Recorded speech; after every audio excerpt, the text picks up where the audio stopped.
guys, what's up? It's me again, Alicia nyo, at nagbabalik ulit para sa ating panibagong video. Mga minamahal, good news po ito dahil inuulan ng kaso at tinuturuan ng leksyon itong si Dado Clemente kasi ang tapang eh. 'Di ba? Imagine nyo ang tapang magsalita na inaantay lang namin yung grupo namin kapag merong hudyat, lulusubin na namin yung Malacanang. Ang tapang niya ring magbanta sa aming mga vloggers, napapatayon at isa-isahin daw kami, pati yung pamilya namin. Ang tapang niyang magbantay to the point na kahit nga din ako, napablatter ako dito kay Dado Clemente dito sa lugar namin para kung sakali mang merong mangyari sa akin, wag naman sana, at least meron ng person of interest. Pero mga minamahal, laking gulat ko nung si General Torre na mismo ang kumilos. O ito ba yung may sakit na tinutukoy ninyo? Ha? Tumatayo? Nagkakaso? Nag-file? Mga minamahal, 1 hour ago pa lamang po ito. O basahin natin tong balita. Sabi dyan, CIDG Chief Brigadier General Nicolas Torre files inciting to sedition complaint versus ex-Army Captain Clemente Dado Enrique at the Department of Justice. The complaint is stemmed from Enrique's anti-government statement online through his YouTube channel, Pinoy Survivor. Alam nyo, sabi ko, itong binitawang pahayag ni Dado Clemente talagang inciting to sedition and rebellion na ito na dapat hindi pinapalagpas ng administrasyon ni PBBM.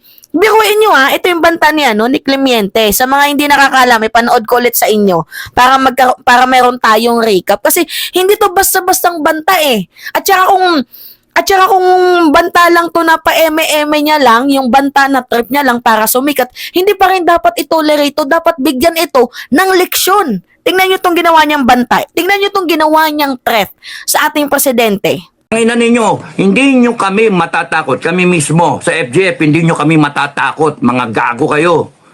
Naghihintay lang yung grupo ko Naghihintay lang. Naghihintay lang yung grupo ko Naghihintay lang. Tangina ninyo. Gago kayo.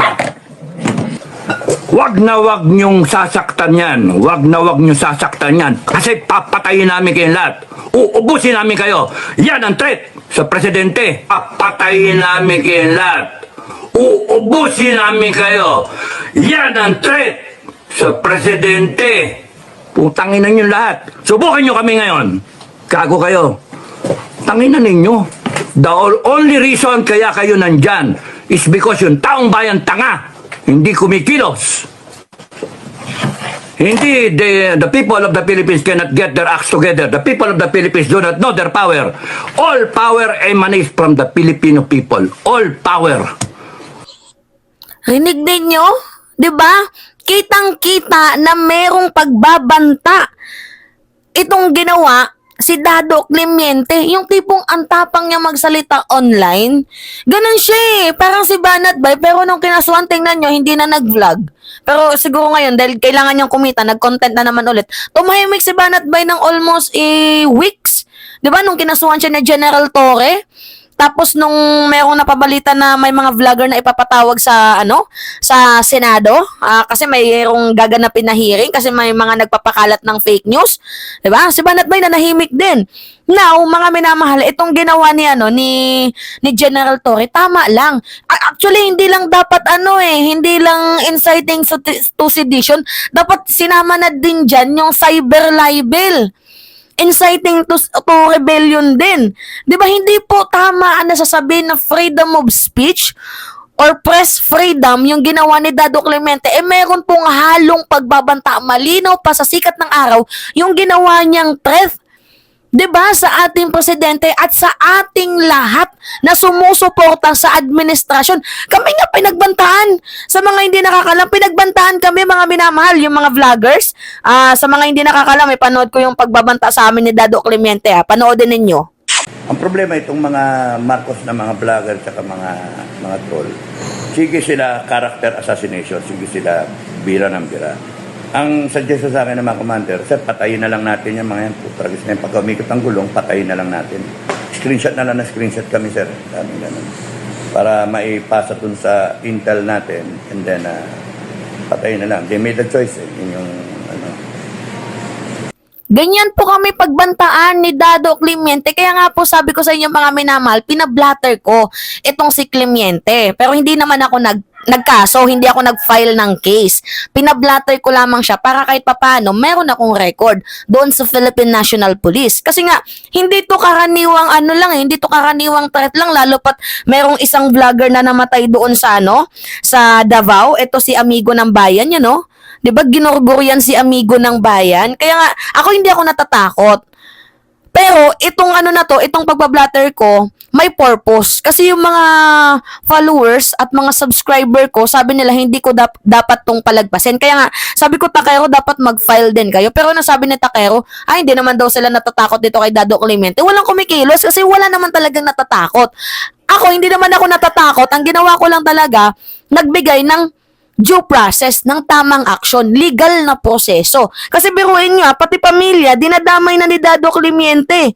Pakinggan nyo tong pagbabanta ni Dado Clemente sa aming mga pamilya. Mga vlogger, mga troll, lahat kayo. Kung kinakailangan kayo silaban, sisilaban namin kayo. Kung kinakailangan madama yung pamilya nyo, idadamay namin yung pamilya nyo. Magpakita kayo ngayon. Lumabas kayo. Lahat kayo para ma-screenshot namin kayo. Para matanda namin mga pangalan nyo.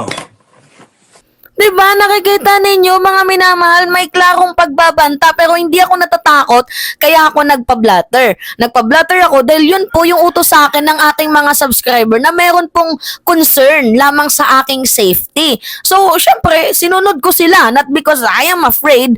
Ginawa ko yun dahil idinaan natin siya sa legal na proseso. So, tama tong naging aksyon, tama itong ginawa ni General Torre, nakasuhan niya mga minamahal itong si Dado Clemente ng inciting to sedition.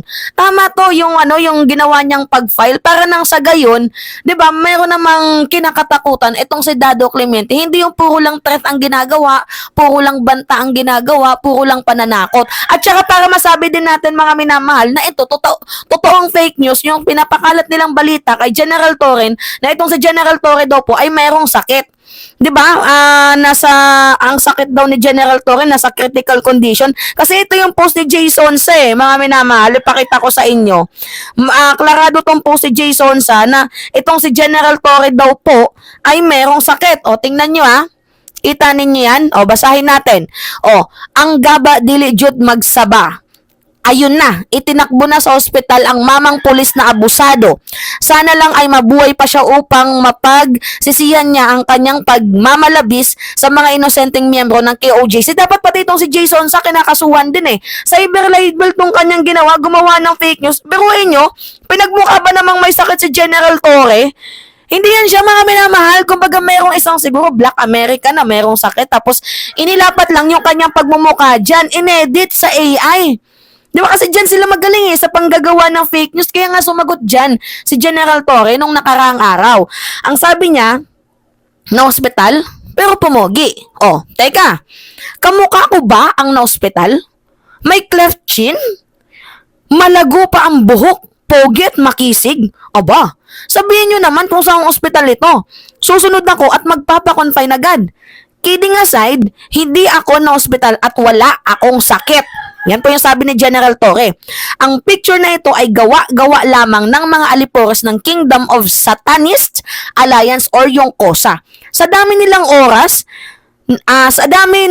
ng isa sa mga taong ito dahil jobless nga at sinusuka na ng mainstream media. Naisipan namang manloko ng kapwa, ayun, nakulong na dati sa panloloko. Hindi pa rin natuto. Ito, may isa pang gusto yatang maging kosa din. Tingnan nyo mga minamahal, totoo namang nakulong. Itong si Jason Sa. Yan tingnan nyo detaining sa kasong estafa at sa illegal recruitment. Kaya nga sabi ko, jobless yan, wala yang ibang trabaho kundi mang troll. Biruin mo, 1 million ang buwan yan kay Kibuloy. Gumagawa lang ng fake news, merong 1 million per month. Diba? So, talagang kahit sino, igagrab yung ganyan trabaho. 1 million ba naman kada buwan mo? Diba? Kidding aside mga minamahal, tama yung ginawang aksyon ni General Torre na kasuhan itong si Dado Clemente. Dapat pati itong si si Jason Sa sinasama din sa pagkaso kasi fake news Cyber libel yung ginawa sa iyo Di ba? Pero mas matindi naman yung kay Dado Clemente. Pinagbantaan ba naman ang buhay ng presidente at buhay namin? Kasama na doon si General Torre. Di ba? Nagpapadala yan ng bulaklak na itim doon sa bahay ni General Torre, yang si Dado Clemente. Kaya deserve lang talaga na makasuhan ng kupal na yan. Matapang lang sa SOCMED eh. Walang kinakatakutan. Nakala mo naman sobrang tapang in real life. Tingnan mo, hindi nga niya natapos yung kanyang termino bilang tawag dito, bilang Armed Forces of the Philippines. Kasi natanggal sa serbisyo. Bakit natanggal? Kasi mayroong kasong di umano ng babae daw ito at nahuli ng kanyang asawa kaya na-report at natanggal sa serbisyo. Diba? Kaya tingnan nyo ngayon, ang kanyang trabaho, pantotrol na lang din. Vlogger na ng totrol. Tindi, no? Diba? Naturingan ka pa man ding ex-armed captain, diba? Ng Armed Forces of the Philippines, tapos ganito yung ginagawa mo, nagtitreth ka? You know the rules, the duties and responsibilities, alam mo yung katungkulan mo. Pero bakit ginagawa mo yung mga bagay na ito kung walang nag-uutos? Diba? Alright, mga minamahal kayo, ano po yung masasabi ninyo? So, pahingi lang po ako ng comments, likes, and share para naman po, magkaroon kayo ng update sa ating mga susunod na video at makatulong po kayo sa ating pagpapalago ng ating munting channel. Alright, it's me again, Alicia Nyo, at nagbabalik ulit para sa ating panibagong video. Maraming salamat, mga minamahal.